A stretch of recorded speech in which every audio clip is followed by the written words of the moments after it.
Durante más de 3 décadas, Hollywood alimentó una pregunta que nunca necesitó demasiadas palabras para hacerse enorme. ¿Qué ocurrió realmente entre Jean-Claude Van Damme y Steven Seagal? No era solo una rivalidad entre dos hombres. No era únicamente una disputa de egos, de músculos, de estilos de combate o de contratos millonarios. Era algo más profundo. El choque de dos mitologías fabricadas en la misma década, vendidas al mismo público y condenadas a compararse hasta el cansancio. Uno venía de Bruselas, con el cuerpo tallado por el karate, la elasticidad del ballet y una mirada de inmigrante dispuesto a romperse antes de volver con las manos vacías.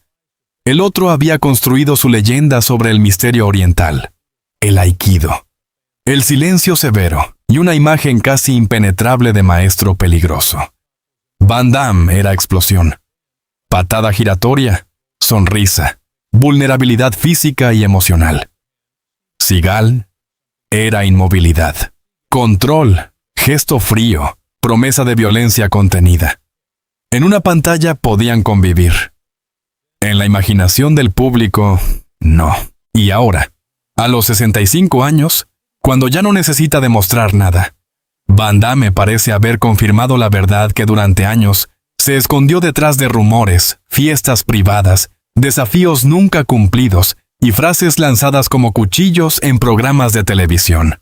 La verdad no era que uno temiera al otro. La verdad no era que una pelea secreta hubiera definido sus carreras. La verdad era mucho más incómoda. Ambos fueron prisioneros de la imagen que Hollywood les construyó. Y esa imagen necesitaba un enemigo para seguir respirando. Van Damme no necesitó pronunciar una confesión escandalosa para que el mensaje quedara claro.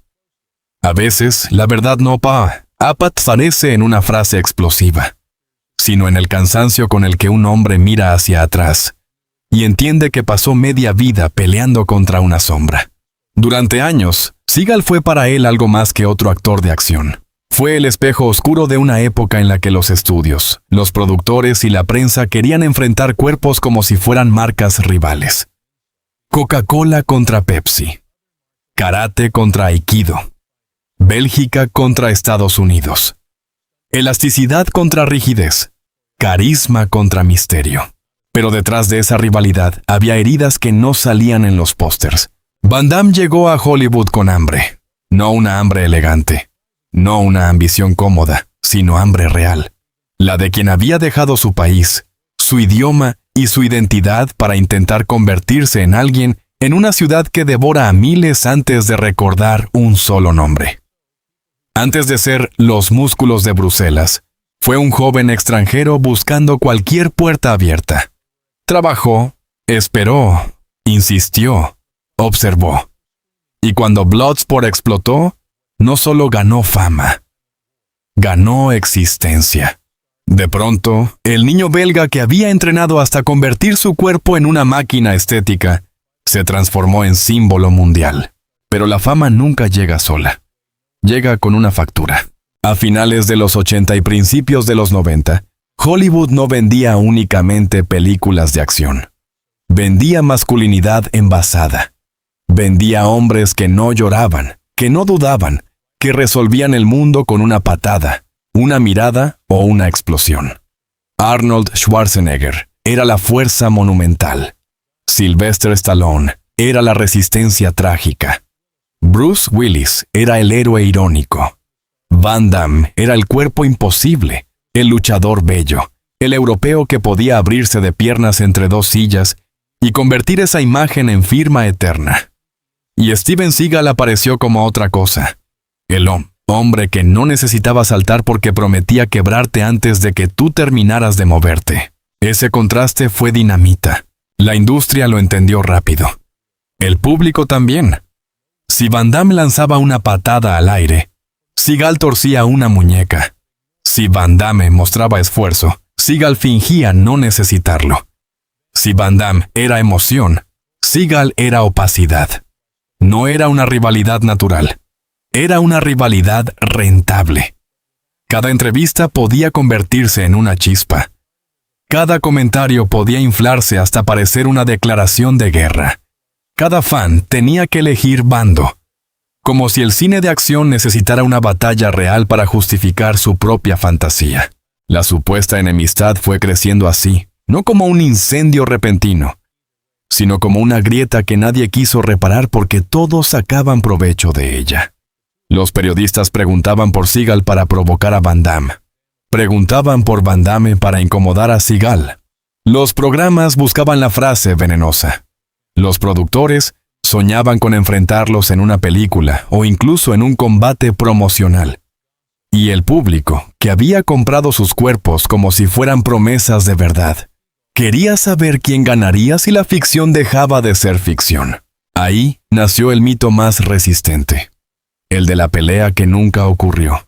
Se habló de una fiesta privada, de miradas tensas, de un desafío, de un momento en que Van Damme habría querido llevar las palabras al terreno físico y Seagal habría preferido no hacerlo. Durante años, esa escena circuló como una leyenda de vestuario. Nadie necesitaba verla para repetirla. Nadie necesitaba pruebas definitivas para convertirla en patrimonio oral del Hollywood de acción. Bastaba imaginarla. Dos hombres famosos, rodeados de estrellas, cargando décadas de comparación, a punto de resolver en un jardín lo que millones discutían en revistas y videoclubes. Pero esa escena, real, o deformada por el tiempo, escondía otra verdad. La pelea ya había sucedido antes de cualquier desafío. Había ocurrido en taquilla, en portadas, en entrevistas, en la mirada de los fans, en los despachos donde se decidía quién era rentable y quién empezaba a envejecer. Hollywood no necesitaba que Van Damme y Seagal se golpearan. Ya los había puesto a pelear desde el momento en que los convirtió en productos opuestos. Para Van Damme, esa presión tuvo un costo, porque detrás del héroe acrobático había un hombre más frágil de lo que su cuerpo permitía sospechar. Su carrera subió con velocidad brutal, pero también quedó atrapada en un molde. Le pedían patadas, músculos, venganza, sudor, frases cortas.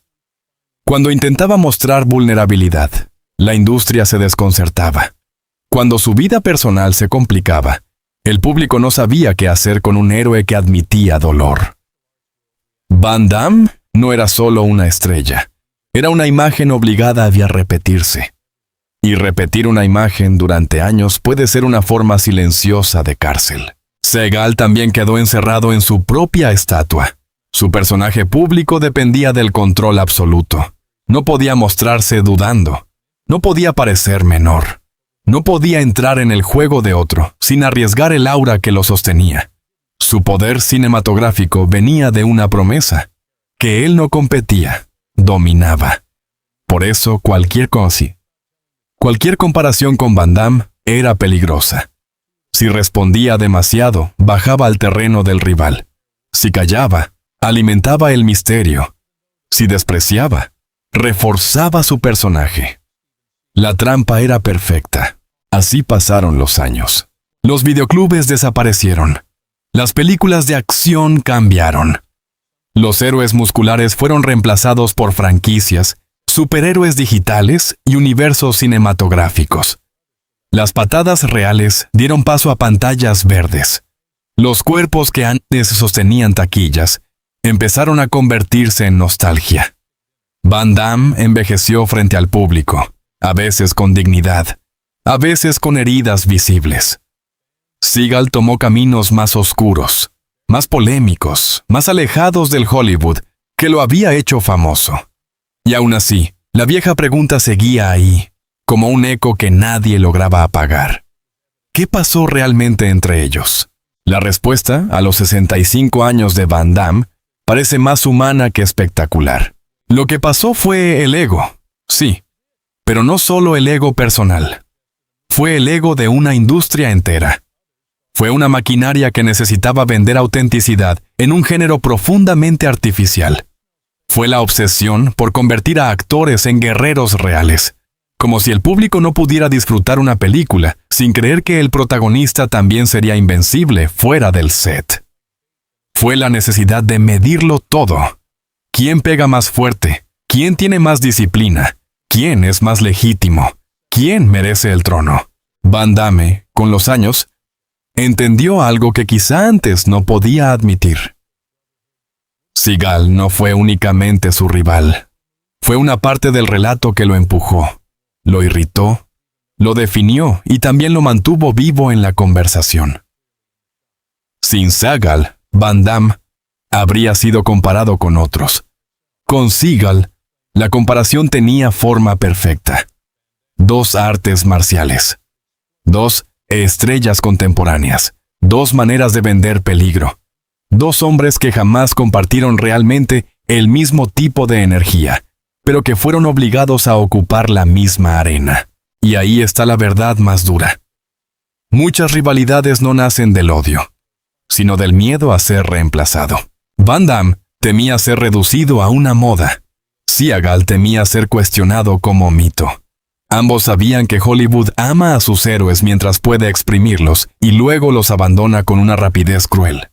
Cuando un actor de acción envejece, no pierde solamente papeles, pierde territorio simbólico. El cuerpo cambia, la velocidad baja, el mercado se mueve, y de pronto aquello que te hizo único se convierte en una jaula. Para dos hombres cuya fama dependía de parecer invencibles, aceptar esa fragilidad era casi imposible. Por eso la reconciliación, cuando finalmente llegó en gestos públicos y sonrisas tardías, no fue un detalle menor. Fue una escena que muchos no esperaban porque rompía el guión más rentable. El público quería resentimiento eterno. Quería que los viejos guerreros siguieran odiándose para mantener viva la fantasía de los 90. Pero el tiempo tiene una manera cruel y sabia de desarmar los personajes. A cierta edad, una rivalidad puede empezar a parecer absurda. No porque no haya dolido, sino porque ya no alcanza para explicar una vida. Van Damme, al mirar a Seagal después de tantos años, no parecía mirar a un enemigo. Parecía mirar a otro sobreviviente de la misma fábrica. Eso no borra las frases, los rumores, ni las tensiones. No convierte el pasado en una amistad perfecta. No significa que todo haya sido inventado. Hubo competencia real, orgullo real, incomodidad real. Hubo comentarios que hirieron. Hubo oportunidades perdidas. Hubo proyectos que nunca ocurrieron porque sus nombres juntos pesaban demasiado. Pero la confirmación final no está en saber quién habría ganado una pelea. Está en entender que la pelea importante nunca fue física. La pelea fue por el relato. ¿Quién era el artista marcial verdadero? ¿Quién era el héroe legítimo? ¿Quién representaba mejor la acción de los 90? ¿Quién podía sostener el mito sin que se le notaran las grietas? Durante años, esas preguntas fueron utilizadas para dividir. Pero ahora, vistas desde la distancia, revelan una tristeza inesperada. Porque mientras el público discutía quién era más fuerte, ambos hombres cargaban con la misma condena. Tener que seguir pareciendo fuertes, incluso cuando la vida ya les había demostrado que nadie lo es para siempre. Van Damme ha hablado muchas veces, de una forma u otra, de sus caídas, de sus excesos, de su sensibilidad, de su búsqueda espiritual, de sus errores. Esa vulnerabilidad lo distingue. En un género construido sobre la negación del dolor, él dejó ver demasiado. A veces de manera confusa, a veces de manera brillante, a veces con una sinceridad que incomodaba. Su verdad sobre Seagal, entonces, no suena como una acusación, sino como una conclusión. Steven Seagal fue el hombre al que Hollywood puso frente a él para obligarlo a definirse. Y quizás Seagal, aunque nunca lo diga del mismo modo, también fue definido por Van Damme. Porque cuando un actor construye una imagen de maestro invulnerable, necesita que exista alguien más atlético, más querido, más carismático, más popular en ciertos mercados, para que su dureza parezca todavía más dura. Van Damme hacía que Seagal pareciera más seco. Seagal hacía que Van Damme pareciera más humano. Uno necesitaba al otro como contraste. Esa es la ironía. Los rivales más famosos a veces no se destruyen, se completan en la imaginación del público. El problema es que completar una leyenda no significa vivir en paz con ella. Durante años, Van Damme fue perseguido por su propio pasado. Cada entrevista regresaba a los mismos nombres, las mismas películas, las mismas escenas. Bloodsport, Kickboxer, la apertura de piernas, la patada giratoria, la caída y el regreso. Seagal también quedó atrapado en sus primeros triunfos. Above the Law, Hard to Kill, Under Siege. Cada uno tuvo una cima tan reconocible, que todo lo posterior fue medido contra esa sombra. Y cuando la sombra es demasiado grande, incluso el éxito puede sentirse como derrota. Ahí se entiende por qué el mito de la rivalidad sobrevivió tanto. No se trataba solo de ellos. Era la nostalgia del público por una época en la que los héroes parecían hechos de carne, sudor y peligro real. Una época en la que un nombre en la portada de un VHS bastaba para prometer una noche entera de golpes, persecuciones y justicia simple. Van Damme y Seagal pertenecen a ese mundo desaparecido. Por eso, cada vez que alguien revive su enfrentamiento, en realidad intenta revivir también un tipo de cine que ya no existe. Pero el tiempo no perdona ni siquiera a los mitos. A los 65 años, Van Damme ya no necesita ganar esa discusión. Tal vez esa sea la verdadera confirmación.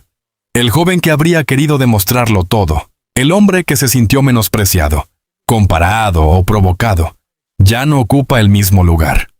Hoy puede mirar la historia con una mezcla de orgullo y cansancio. Puede entender que muchas batallas que parecían personales fueron diseñadas por otros. Puede aceptar que Seagal no fue el monstruo definitivo ni el enemigo final, sino un símbolo de aquello contra lo que luchó toda su vida. La obligación de ser invencible. Y esa obligación destruye lentamente. Destruye porque impide pedir ayuda. Destruye porque convierte cada error en humillación. Destruye porque obliga a un hombre a interpretar su personaje incluso cuando la cámara se apaga. Van Damme tuvo que aprenderlo con dolor. La fama que lo elevó también lo expuso. La admiración que lo sostuvo también lo encerró. El público amaba su cuerpo, pero no siempre supo qué hacer con su alma. Y cuando el alma apareció, rota, contradictoria, intensa, muchos prefirieron burlarse antes que escuchar. Seagal, por su parte, se refugió en otra forma de personaje. El hombre inaccesible, el maestro, el patriarca marcial. El actor que parecía vivir dentro de su propia leyenda. Esa distancia lo protegió, pero también lo aisló. Mientras Van Damme se volvió vulnerable ante los ojos del público, Seagal se volvió cada vez más enigmático y a veces más polémico. Dos formas distintas de sobrevivir a la misma pérdida. La pérdida del centro, porque hubo un momento en que ambos estuvieron en el centro. No del cine entero, quizá, pero sí de una fantasía colectiva. Eran hombres que vendían fuerza. Eran cuerpos que prometían justicia. Eran figuras que convertían la violencia coreografiada en ritual popular.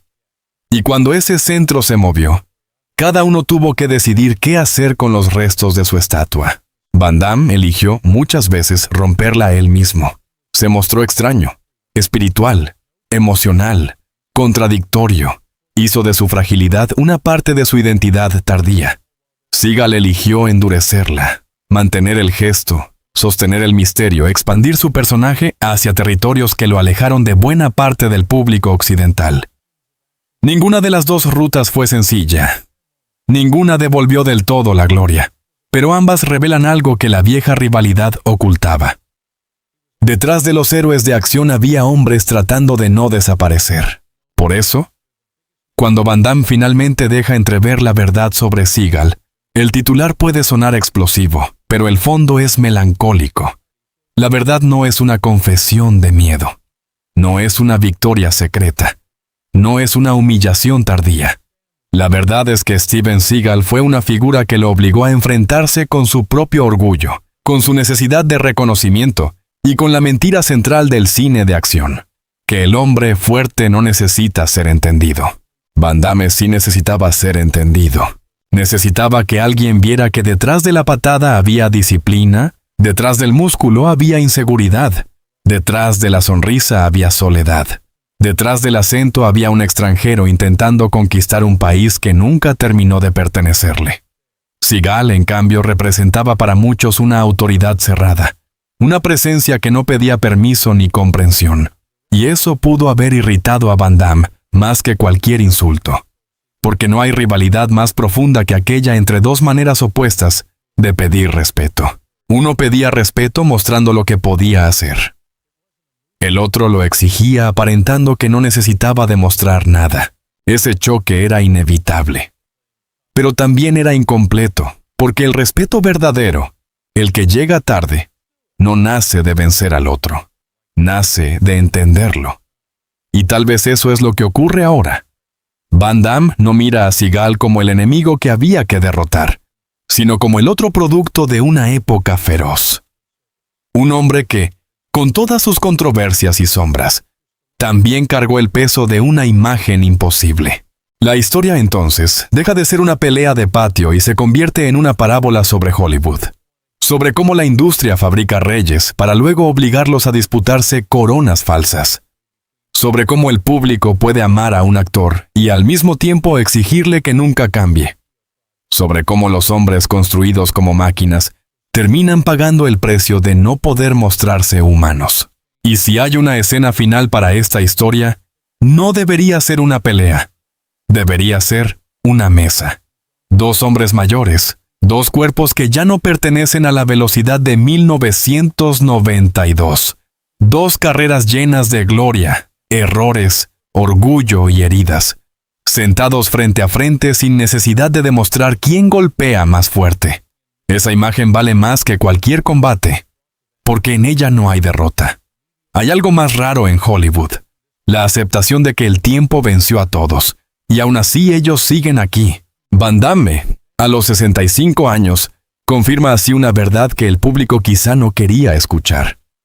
Steven Seagal no fue simplemente su rival, fue su reflejo deformado. Fue el nombre que la prensa usó para medirlo, el fantasma que los fans invocaron para desafiarlo, el símbolo de una competencia que nunca necesitó resolverse porque su función era otra: mantener vivo el mito. Y los mitos, cuando envejecen, no mueren de golpe. Se vuelven preguntas. ¿Qué queda de un héroe cuando ya no puede pelear contra el tiempo? ¿Qué queda de una rivalidad cuando los hombres que la sostenían descubren que el verdadero enemigo era la maquinaria que los enfrentaba? ¿Qué queda de Van Damme y Seagal cuando se apagan los golpes, las frases duras, los titulares y las apuestas imaginarias? Queda una lección incómoda. La fuerza no siempre consiste en ganar.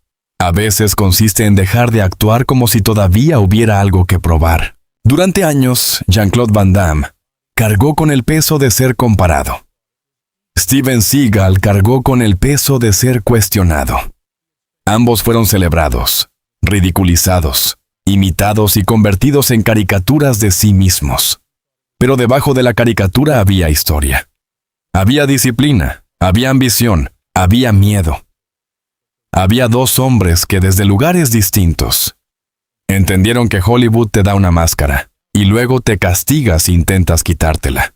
Por eso esta confirmación tardía no necesita gritos, no necesita escándalo, no necesita una confesión venenosa frente a una cámara. Basta con mirar el recorrido completo para comprenderlo. La verdad sobre Steven Seagal, para Van Damme, es también la verdad sobre sí mismo. Ninguno de los dos fue tan invencible como lo vendieron. Ninguno fue solo lo que sus fanáticos defendieron o lo que sus críticos atacaron. Fueron hombres convertidos en leyenda antes de tener tiempo de entender el precio. Y ese precio fue alto. Van Damme pagó con exposición, con caídas públicas, con la obligación de renacer una y otra vez ante un público que a veces lo amaba más como recuerdo que como artista vivo. Seagal pagó con aislamiento, controversia y una imagen cada vez más difícil de separar del personaje que lo hizo famoso. Los dos sobrevivieron a su manera. Los dos perdieron algo en el camino.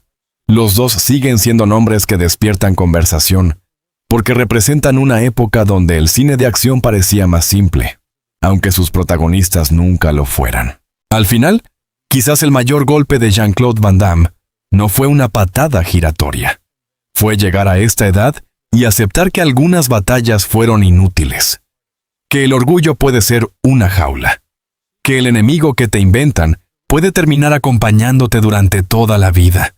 Que perdonar no siempre significa olvidar, sino dejar de obedecer al relato que otros escribieron para ti. Y quizá, solo quizá, esa sea la verdadera victoria. No derrotar a Steven Seagal, no demostrar quién habría ganado en una pelea, no alimentar otra década de rumores, sino mirar al viejo rival y entender que ambos fueron utilizados por la misma fantasía, que ambos levantaron imperios sobre cuerpos que el tiempo iba a cambiar, que ambos, desde estilos opuestos, enseñaron a una generación a creer en héroes imposibles. Hoy, la verdad ya no necesita esconderse detrás de un desafío. La verdad es más simple y más triste. Jean-Claude Van Damme y Steven Seagal nunca fueron únicamente enemigos. Fueron dos caras de la misma era. Dos hombres atrapados en una competencia que el público necesitaba más que ellos. Dos leyendas obligadas a cargar con una pregunta que quizá nunca tuvo respuesta, porque la respuesta no estaba en los puños, estaba en el silencio posterior. Ese silencio que llega cuando se apagan las cámaras, cuando los aplausos quedan lejos, cuando los nombres gigantes vuelven a pertenecer a hombres reales. Ese silencio en el que Van Damme, a los 65 años, parece decir sin necesidad de pronunciarlo todo. La verdad sobre Steven Seagal es que durante mucho tiempo creí que tenía que vencerlo para estar en paz. Pero la paz empezó cuando dejé de pelear contra su sombra. Y ahí, en esa aceptación tardía, se cierra una de las rivalidades más comentadas del cine de acción. No con sangre, no con un knockout, no con una escena diseñada para vender entradas. Se cierra con algo mucho más difícil para dos héroes fabricados por Hollywood: humanidad. Porque los cuerpos envejecen, los mitos se agrietan, las leyendas se discuten. Pero la verdad, cuando finalmente llega, no siempre destruye. A veces libera. Y Jean-Claude Van Damme, después de tantos años, parece haber entendido que Steven Seagal nunca fue el final de su historia. Fue apenas uno de sus espejos más duros. Uno de esos espejos que durante décadas devuelven una imagen incómoda, hasta que un día, cansado de luchar, el hombre se acerca, mira de frente y descubre que detrás del rival también había otra víctima del mismo escenario. Dos guerreros, dos máscaras, dos soledades. Y una verdad que Hollywood tardó demasiado en permitirles decir: nadie sale ileso de convertirse en leyenda.